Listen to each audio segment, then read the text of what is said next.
Welcome to the Holistic Health Show, where the worlds of science and spirituality converge to illuminate a path towards total well-being. Join us as we embark on a journey to bridge the gap between Western medicine and complementary therapies. Hello and welcome back. Thanks so much for joining us again today. On the show, we have Maureen Burford. She's the Director of Creative Lives. And the topic, well, we're going to talk about the chakra system today, specifically working with children. How can parents and teachers use the chakra system to assist in the development of their children? Maureen, I'm very excited about this. You know, and my listeners know that I do chakra work. However, my work tends to be geared towards adults. So this is very interesting. It means a lot to me to be talking about the chakra system today. And what I'd love is for you to jump right in and give us a little background. Tell us why it is you've taken this path towards the chakra system and how it works. How can we all get involved? Sure. It was a curvy path. I was thinking about the well-being of kids and teachers and parents over a decade ago. And what could I do to help our kids both learn and really thrive at a time of challenge? And it's only gotten more challenging since then. And so I approached my longtime meditation and philosophy teacher who had introduced me to her in-depth discoveries about the chakra system. I didn't expect her to say this, though. She said, Maureen, if you really want to help, I think we need a whole child approach that addresses all aspects of kids' development. And the chakra system is designed to do just that. It's a fabulous framework for approaching teaching and parenting. And I took a beat. I had to think about that. And then I thought, you know what? She's right. And in the more than 10 years now that we've been applying this with thousands of kids and with the adults who work with them, I have to say that the results have been quite remarkable. And quickly, the premise of this approach is that we all have a chakra system, and I can talk a little bit more about what that is, but we all have this energy system, and when it's functioning well, that really yields optimal learning and development for everyone, wherever they are in the learning curve, from the very early years all the way through our lives. So it's been a very practical way to think about teaching and parenting. The benefits, I think, that we would have had growing up, having been exposed and having been taught about the chakra system, would be remarkable. What I'm curious is, how do we get the parents and the teachers involved in the first place? And then how are we introducing this to our children? Right. The first question about how we get them involved is one, of course, that's on my mind all the time, because we now have a program that is national. We can train people from across our country and ostensibly from anywhere online. So how would we wake people up or get their attention in the middle of all the stresses and challenges that are happening in schools and for parents who are busy and working often and also raising their children? And I think one of the kingpins in sharing this approach is really to talk about how connected the chakra system is to when people are doing well in their lives, and how also connected it is to when they're struggling. There is a direct connection between the function of the centers and wonderful attributes like enthusiasm to learn and confidence in oneself and compassion. And on the flip side, the chakra functions link directly to depression, anxiety, low self-esteem, a tendency to be dominating or bullying, or a lack of rigor and not wanting to work very hard. All of those aspects and challenges also link to the function of the system. So my teacher, Ellen Tad, was keenly interested as well in the chakras, and she had this extra gift of clairvoyance. She could actually see them. So she became really curious, well, how can this system help explain the complexities of human development and behavior? How can it help me raise my own kids? How can it help me with my clients? And she got some very, very clear answers over a long time, I think more than a decade, of looking deeply at the chakras and then distilling their function. So what we can say to teachers and parents is, Ellen's done a lot of hard work for us, and she's helped us figure out the tools, the strategies, the attitudes, the environments the actions that help this system function well. So anyone can learn it and apply it. And so you're in the States. We should clarify that for our listeners. Is this in schools? Is this a program that has been taken up by some schools and some teachers? Definitely been taken up by teachers in various schools across the country, from the early years through high school. And we started at a school. We started with a laboratory after-school program at an elementary school nearby, and spent a good 8 years field testing this approach there, and then in schools in the Upper Valley area where I live in Vermont, New Hampshire. I've worked with high school students in school and out of school settings. So it's really been in any setting that you could imagine children are being supported or taught. That's amazing. I'm curious as to if there's work being done like that here in Australia, and I will look out for it. So take a look in the description of the notes. I'll make my research comments there if I find anything, so anyone who's here can have a look at that. But you also mentioned that you do work online, so it's something that anyone worldwide could get involved with Creative Lives. Is that correct? That's correct. And the reason that I really am so passionate about Ellen's approach is that I feel like it is just so very practical. So yes, wherever you are, you could take a training with us online. We have 2 9-week classes. The first one's more about learning about ourselves and the chakras, so that then we have a direct experience. And the second one about really applying that in our settings. And I think that my hope is over time that we'll be training facilitators to teach this approach anywhere in the globe. So we welcome people from Australia and Canada and Europe and South America. Yeah, absolutely. And it's something, and anyone who listens to the show regularly would know that I really promote this holistic approach in the medical field and in the education system. That wouldn't it just be wonderful if these things were taught in school or these models were used in school? And I do want to note that we have a chakra series on the Holistic Health Show, and it just gives a really quick, easy to understand intro of what the chakra system is. So for anyone who's listening to this and maybe feels a little bit confused or unsure about what the chakra system is, have a listen to that and educate yourself with just some minor details. They're short snippets. So have a listen to that and then come back here and take a look at what Maureen does and think about how it might apply to your children or your students. Maureen, if a teacher wants to get involved, what is the program like for them? If you're a teacher wanting to learn more about how the chakra system could possibly help you in the classroom, then a first step might be to come to a free talk that we give every month on the third Monday, East Coast America time at 7 p.m. for half an hour, with follow-up time to talk to me afterwards. But to enroll in a training, it's a 9-week class. We begin with an overview of the system. We read Ellen's book, which I also recommend to get your feet wet with Ellen's take and discoveries about the chakras. And it's called it's called A Framework for Wise Education. She has a prior book, The Wisdom of the Chakras, but her newest one is really aimed at teachers and parents. A Framework for Wise Education, Chakras and Child Development.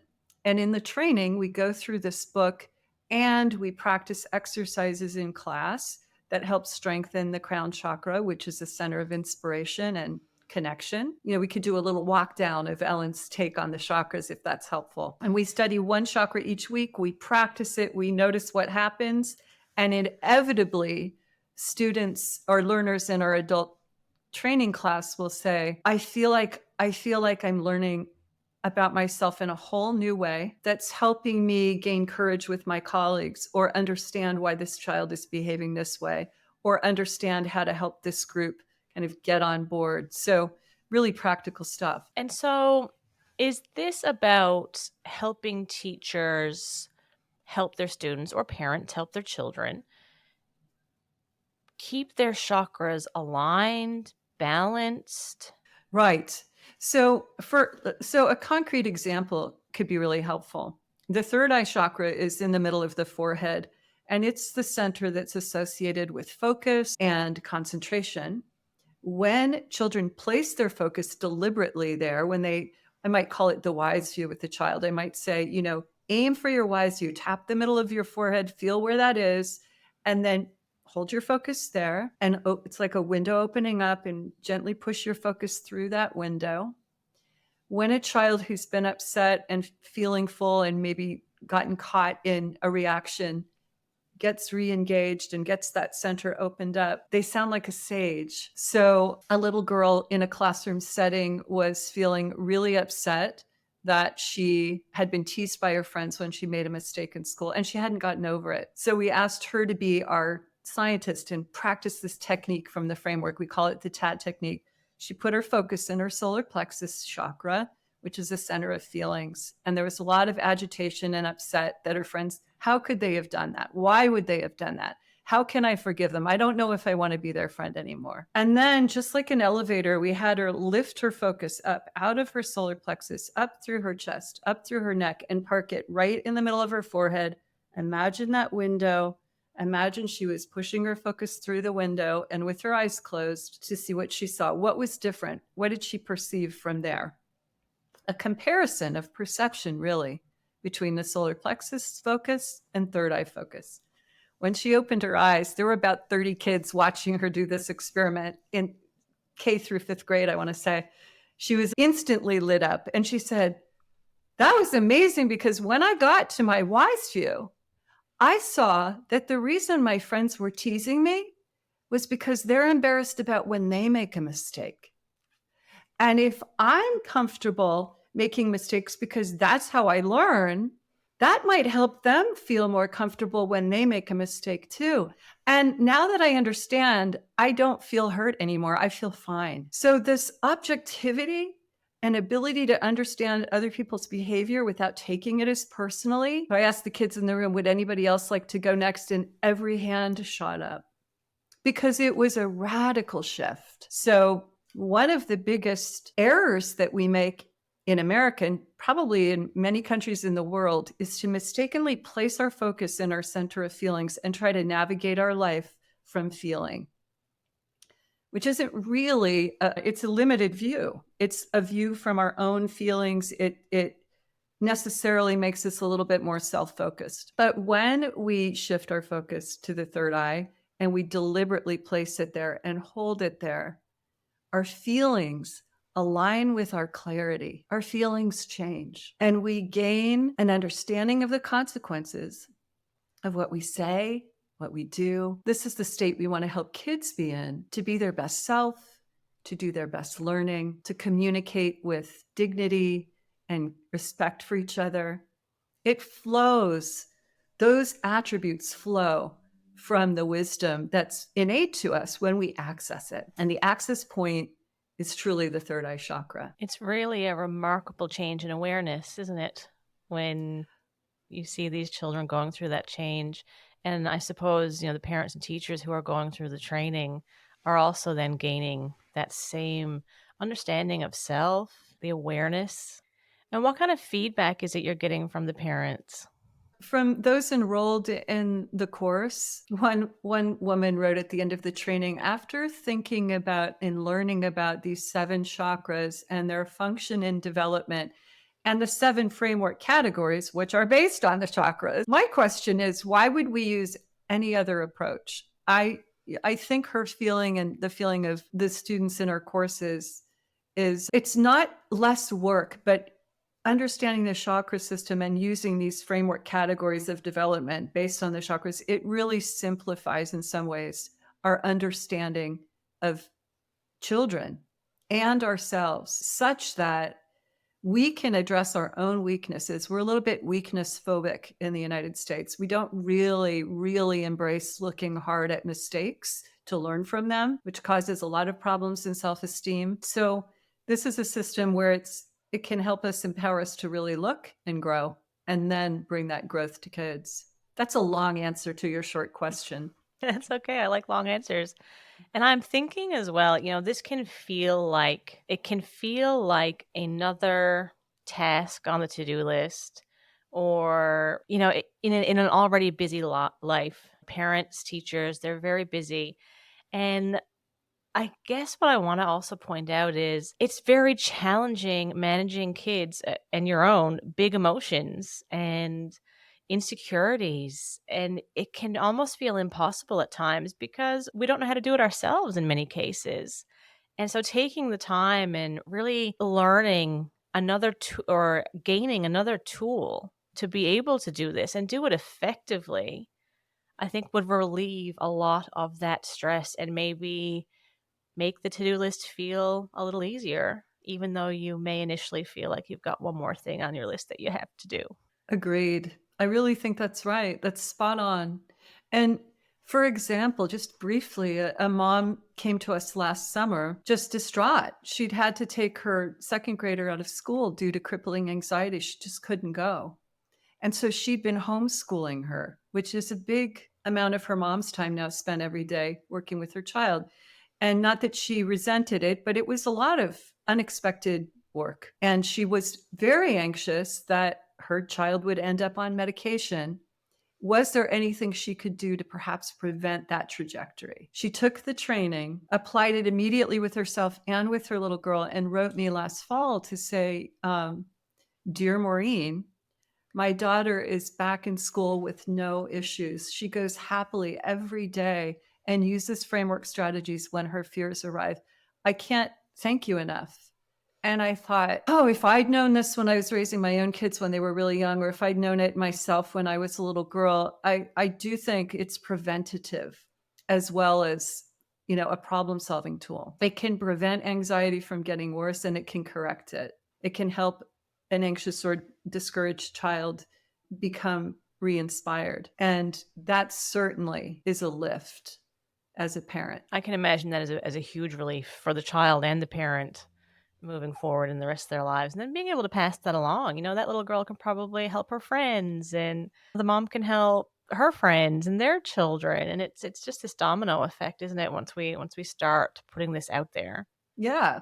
It's kind of like I'm a musician, so I like thinking about tuning up an instrument. You teach a kid how to, if you're playing the violin, do some basic things, but ultimately what you want to help them do is know how to tune up their own violin and keep it in good shape and tighten the bow just right. And they learn the notes of the scale and they can start to play all kinds of music, including their own. And I think of the chakra system as this way that we can tune ourselves up to make our own best music, help our kids learn how to do that, give them agency, as you're saying, in inappropriate ways, in age appropriate ways as they grow, so that they do know when I get really upset, I don't have to stay there. I can find my way back to my wise view and get some perspective. And I'm kind of stressing that relationship between the third eye and the solar plexus, but each one of the chakras has incredible lessons for us, beautiful attributes waiting to be expressed in the world. We want that for our kids. So yeah, it's my favorite. I think it's a missing piece in our collective work to help kids.